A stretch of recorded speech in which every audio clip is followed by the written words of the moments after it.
Day 21 progesterone मतलब cycle के 21st day पे हम एक ब्लड टेस्ट कराते हैं और उसकी मात्रा अगर बढ़ी हुई आती है, टिपिकली होता है, तो डे 14 पे महिला ओवुलेट करती है। तो इसलिए उससे 7 दिन जोड़े जाते हैं कि आप day 20 kind person, she's not like any other doctor to make money, she listened to you patiently.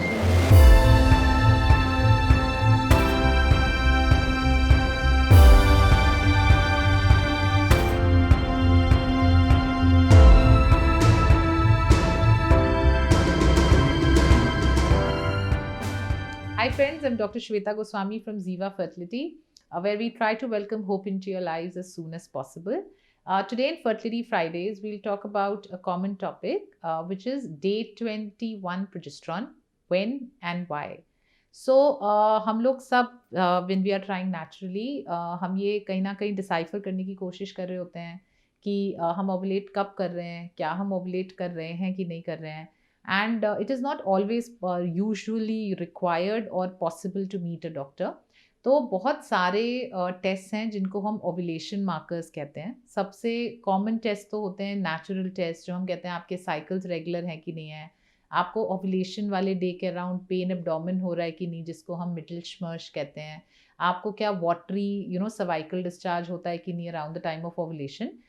उसके अलावा कुछ टेस्ट हैं जो ओवुलेशन हमारा ठीक से हो रहा है कि नहीं बताते हैं, क्योंकि एक कॉन्सेप्ट होता है ओलिगो ओवुलेशन का. ओलिगो ओवुलेशन मतलब हमारे साइकिल्स तो रेगुलर आ रहे हैं, पर हर मंथ जो हर प्रॉपर एक एग बनना चाहिए. जैसे हम सब जानते हैं कि एक फॉलिकल बनने लगता है जैसे ही साइकिल स्टार्ट होता है. उसके बाद टिपिकली अगर किसी की 28 डे साइकिल है तो वो 13th-14th डे एक फॉलिकल ओवुलेट करता है, उसमें से एग रिलीज होता है जो फिलोपियन ट्यूब में जाता है जहाँ फर्टिलाइजेशन हो सकता है. पर ओलिगो ओवुलेशन का मतलब है कि हो सकता है आपके साइकिल रेगुलर आ रहे हो, बट जब तक आप टेस्ट ना करें तो आपको ये समझ नहीं आता कि क्या मैं ठीक से ओवुलेशन भी कर रही हूँ कि नहीं, हो सकता है कुछ इम्बैलेंस हो.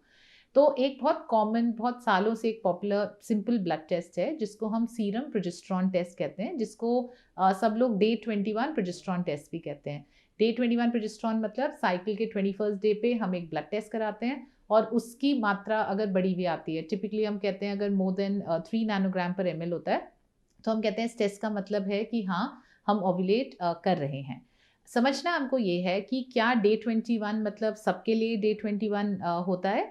तो पहली चीज़ ये है कि डेफिनेटली अगर हम ओवुलेशन को ट्रैक कर रहे हैं, तो अगर हम ज़्यादा एक्यूरेटली बात करें तो जिस दिन आपका ओवुलेशन होता है उसके 7 डेज के बाद फिजियोलॉजिकली प्रोजेस्टेरॉन लेवल बहुत बढ़ता है और उसके बाद प्रेगनेंसी होती है तो एलिवेटेड रहता है, वरना वो नीचे चला जाता है.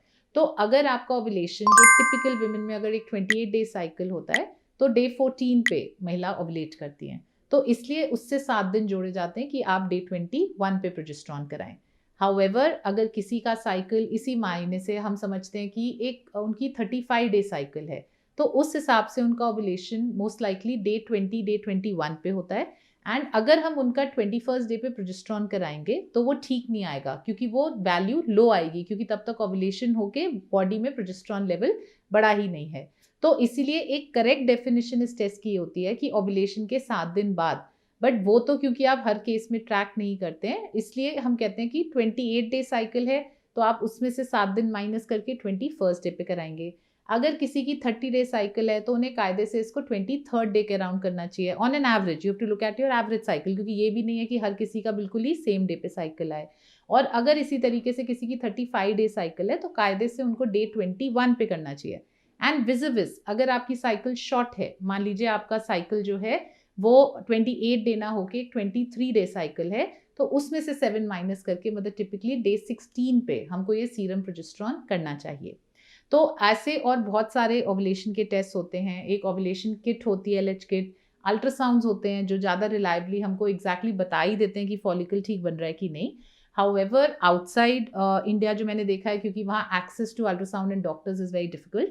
एंड इवन इन इंडिया, मान लीजिए आप एक यंग कपल हैं, अभी आप ट्राई ही कर रहे हैं, आप अपने लेवल पे ही समझना चाहते हैं कि सब ठीक चल रहा है कि नहीं, यू मे और may not want to consult a doctor. हो सकता है वो बहुत डॉन्टिंग लगे. तो एक ये सिंपल सीरम प्रोजेस्टेरॉन टेस्ट हमको एटलीस्ट ये बता सकता है कि हाँ अगर हमारे साइकिल्स रेगुलर भी हैं तो हम रिलायबली ये भी समझ सकते हैं कि ओवुलेशन ठीक से हो रहा है कि नहीं.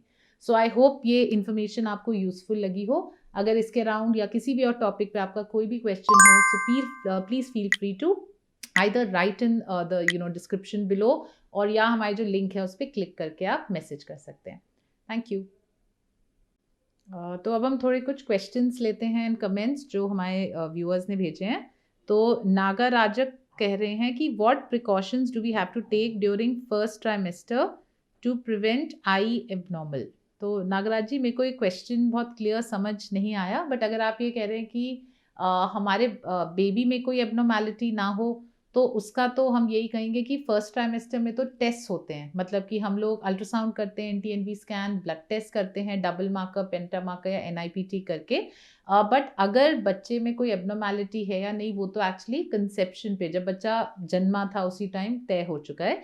उस टाइम हम प्रिकॉशंस तो नहीं ले सकते, बट हाँ, एक प्रेगनेंसी का ये डर जरूर होता है कि हम बच्चा जो है वो प्रॉपर ठीक हो, उसमें कोई गॉड फॉरबिड एबनॉर्मैलिटी ना हो. ये चीज़ें डिलीवरी पे ना पता हो के पहले पता चलनी चाहिए.